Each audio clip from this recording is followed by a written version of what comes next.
Thomas the Tank Engine wouldn't stop being a nuisance. Night after night he kept the other engines awake. "I'm tired of pushing coaches. I want to see the world."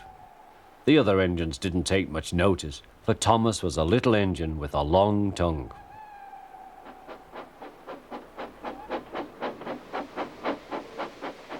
But one night, Edward came to the shed.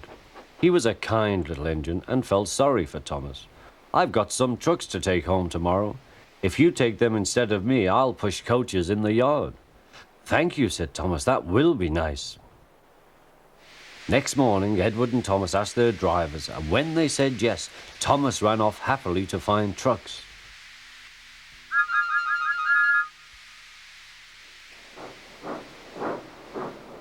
Now, trucks are silly and noisy. They talk a lot and don't attend to what they are doing. And I'm sorry to say they play tricks on an engine who is not used to them. Edward knew all about trucks. He warned Thomas to be careful, but Thomas was too excited to listen.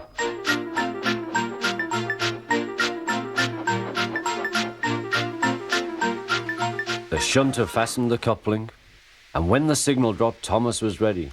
The guard blew his whistle. "Peep, peep," answered Thomas, and started off. But the trucks weren't ready. "Oh, oh, oh," they screamed. "Wait, Thomas, wait." But Thomas wouldn't wait. Come on," he puffed. All right, don't fuss. All right, don't fuss," grumbled the trucks.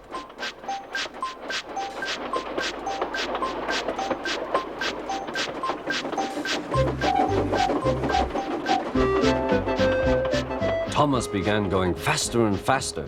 "Whee!" he whistled as he rushed through Henry's tunnel.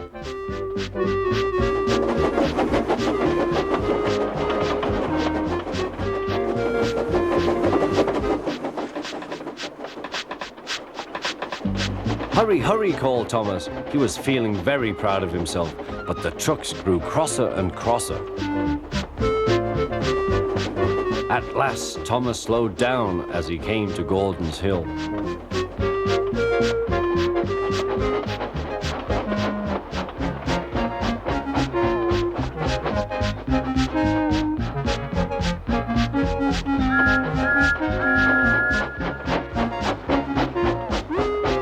"Steady now, steady," warned the driver as they reached the top. He began to put on the brakes. We're stopping," called Thomas. No," answered the trucks, bumping into each other. Go on." Before the driver could stop them, they had pushed Thomas down the hill and were rattling and laughing behind him. Poor Thomas tried hard to stop them from making him go too fast. Stop pushing, he hissed, but the trucks took no notice. Go on, they giggled in their silly way.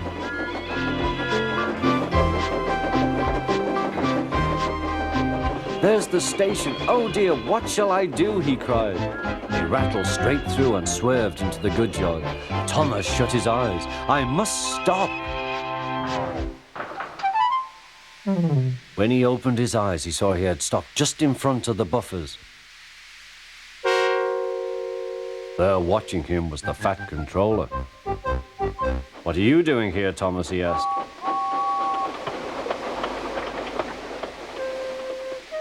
"I brought Edward's trucks," Thomas answered. "Why did you come so fast?" "I didn't mean to. I was pushed," said Thomas. "You've got a lot to learn about trucks then, little Thomas. After pushing them about here for a few weeks, you'll know almost as much about them as Edward.